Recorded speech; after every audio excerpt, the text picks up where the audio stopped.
ನಮ್ಮ ಚಿಕ್ಕಬಳ್ಳಾಪುರ ರಾಯರ ಮಠ ಬಹಳ ವಿಶೇಷವಾದಂಥ ಸ್ಥಾನವನ್ನು ಪಡೆದುಕೊಂಡಿದೆ. ಇಲ್ಲಿ ರಾಯರ ಮಠದ ಬಲಭಾಗದಲ್ಲಿ ಶ್ರೀ ವ್ಯಾಸರಾಜರು ಪ್ರತಿಷ್ಠಾಪನೆ ಮಾಡಿದಂಥ ಪ್ರಾಣದೇವರ ಗುಡಿ ಇದೆ. ರಾಯರ ಮಠದ ಮೇಲ್ಭಾಗದಲ್ಲಿ ಕೃಷ್ಣ ಮಂದಿರ ಇದೆ. ಸೊ ಪೂಜ್ಯಾಯ ರಾಘವೇಂದ್ರಾಯ ಸತ್ಯಧರ್ಮ ರಥಾಯ ಚ ಭಜತಾಂ ಕಲ್ಪವೃಕ್ಷಾಯ ನಮತಾಂ ಕಾಮಧೇನುವೆ. ಸತ್ಯ ಮತ್ತು ಧರ್ಮ. ಸೊ ಒಂದು ಕಡೆ ಪ್ರಾಣದೇವರು, ಮೇಲ್ಗಡೆ ಕೃಷ್ಣದೇವರು.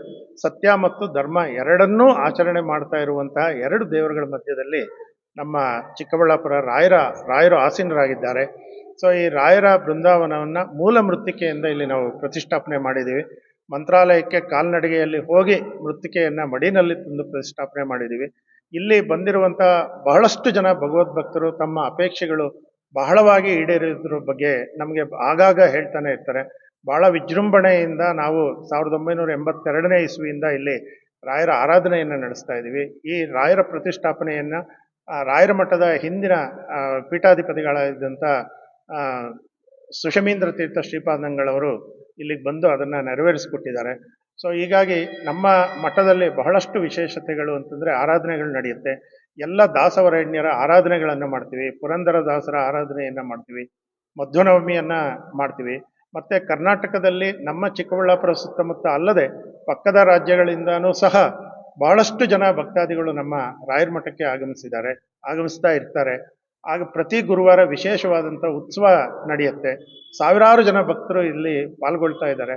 ಮತ್ತು ರಾಯರ ಅನುಗ್ರಹದಿಂದ ತಾವು ಏನು ಅಂದ್ಕೊಂಡಿದ್ದೀವಿ ಅಂತನ್ನೋದು ಭಾಳಷ್ಟು ಜನರಿಗೆ ನಮಗೆ ಅದು ಸಾಧನೆ ಆಗಿದೆ ಅನ್ನೋಂಥ ಮಾತನ್ನು ತುಂಬ ಜನ ನಮಗೆ ಇಲ್ಲಿ ಬಂದಾಗ ಹೇಳ್ತಾ ಇರ್ತಾರೆ. ಸೊ ಅದೇ ಥರದಲ್ಲಿ ವಿಶೇಷವಾಗಿ ನಾವು ಅಕ್ಷಯ ತದಿಗೆ ದಿನದಂದು ರಾಯರಿಗೆ ಪೂರ್ಣ ಗಂಧಲೇಪನವನ್ನು ಮಾಡ್ತೀವಿ.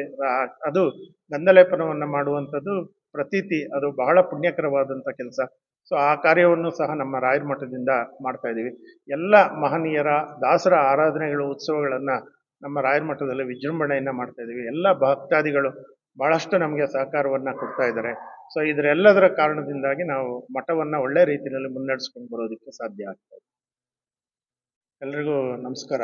ನಾನು ರಾಘವೇಂದ್ರ, ಶ್ರೀ ಚಿಕ್ಕಬಳ್ಳಾಪುರ ರಾಯರ ಮಠದ ಕಾರ್ಯದರ್ಶಿ. ನನ್ನ ಜೊತೆಯಲ್ಲಿ ರಾಮ್ಕುಮಾರ್ ಅವರಿದ್ದಾರೆ. ಅವರು ನಮ್ಮ ಮಠದ ಟ್ರಸ್ಟಿ ಹಾಗೂ ಖಜಾಂಚಿಗಳು. ಈ ವರ್ಷದ 354ನೇ ಶ್ರೀ ರಾಯರ ಆರಾಧನಾ ಉತ್ಸವಗಳು 10ನೇ ತಾರೀಕಿನಿಂದ ಪ್ರಾರಂಭ ಆಗುತ್ತೆ.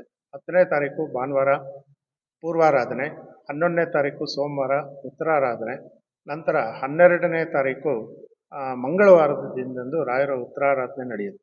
ಸೊ ಈ 3 ದಿನಗಳಲ್ಲಿ ಬೆಳಗ್ಗೆ 6 ಗಂಟೆಗೆ ನಿರ್ಮಾಲ್ಯ ವಿಸರ್ಜನೆ, 7 ಗಂಟೆಗೆ ಪಂಚಾಮೃತ ಅಭಿಷೇಕ, 7:30 ಅಷ್ಟೊತ್ತಿಗೆ ಬೇರೆ ಸೇವೆಗಳು, ಅಂದರೆ ಇಲ್ಲಿ ನಮ್ಮ ಮಠದಲ್ಲಿ ನಡೆಯುವಂತಹ ಕನಕಾಭಿಷೇಕ, ಅಷ್ಟೋತ್ತರ, ಈ ಥರದ ಸೇವೆಗಳು ನಡೆಯುತ್ತೆ. ಈ 3 ದಿನಗಳ ಕಾಲದಲ್ಲಿ ಮಧ್ಯಾಹ್ನ 12 ಗಂಟೆಗೆ 12:30ಗೆ ಮಹಾಮಂಗಳಾರತಿ ಇರುತ್ತೆ. 1 ಗಂಟೆಗೆ ಎಲ್ಲ ಸಾರ್ವಜನಿಕ ಭಕ್ತರಿಗೆ ಪ್ರಸಾದ ವಿನಿಯೋಗ ಇರುತ್ತೆ. ಮತ್ತು ಪ್ರತಿದಿನ ಸಂಜೆ 6 ಗಂಟೆಯಿಂದ 7 ಗಂಟೆವರೆಗೂ ಸಾಂಸ್ಕೃತಿಕ ಕಾರ್ಯಕ್ರಮಗಳು ನಡೀತವೆ. ಸಾಂಸ್ಕೃತಿಕ ಕಾರ್ಯಕ್ರಮಗಳ ನಂತರ ಪ್ರಾಕಾರೋತ್ಸವ ಇರುತ್ತೆ, ಮಹಾಮಂಗಳಾರತಿ ಇರುತ್ತೆ, ಮತ್ತು ಪ್ರಸಾದ ವಿನಿಯೋಗ ಇರುತ್ತೆ. ಸೊ ಈ ಎಲ್ಲ ಕಾರ್ಯಕ್ರಮಗಳಲ್ಲಿ ಎಲ್ಲ ನಮ್ಮ ಭಗವದ್ಭಕ್ತರು ರಾಯರ ಮಠಕ್ಕೆ ಆಗಮಿಸಿ ಆ ರಾಯರ ಆಶೀರ್ವಾದವನ್ನು ಪಡೆದು ಆರಾಧನಾ ಕಾರ್ಯಕ್ರಮವನ್ನು ಯಶಸ್ವಿ ಮಾಡಬೇಕು ಅಂತ ಹೇಳಿ ಎಲ್ಲ ಭಕ್ತಾದಿಗಳಲ್ಲಿ ರಾಯರ ಮಠದ ಪರವಾಗಿ ಮನವಿಯನ್ನು ಮಾಡ್ಕೊಳ್ತಾ ಇದ್ದೀನಿ.